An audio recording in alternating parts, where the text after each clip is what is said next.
because we have to remember, before this, Downey Jr. was a massive star, into the 80s and the 90s.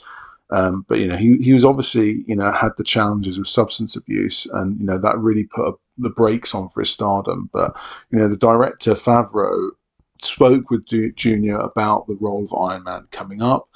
Favreau saw the flaws in his sort of challenges that he had with drugs and whatever, be a benefit to Tony Stark. He thought it would help him in the casting of him, as it was show the vulnerabilities that Tony Stark had. It would show the darker side to what he went through. So Downey, was pretty warm to the idea.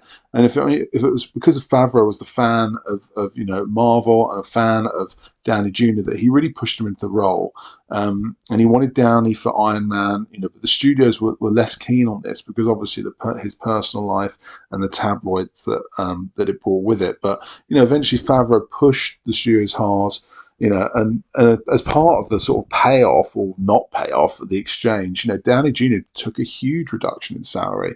He basically earned $500,000 for his performance in Iron Man because of the sort of studio's persona that they projected of Downey Jr. being a high risk actor for the role. But obviously, they hedged their bets on Downey Jr. and he made a huge amount of cash later on in the franchise. But, I love the idea that, Favreau was his champion from the beginning. And obviously, with his work on Star Wars that we're seeing recently, he really is a fantastic director, and he shows that he's there for his actors and certainly the actors of choice that he wants, right, from the beginning right through to the end, so that he was an instrumental influence for Downey Jr. playing Iron Man. And obviously, Downey Jr.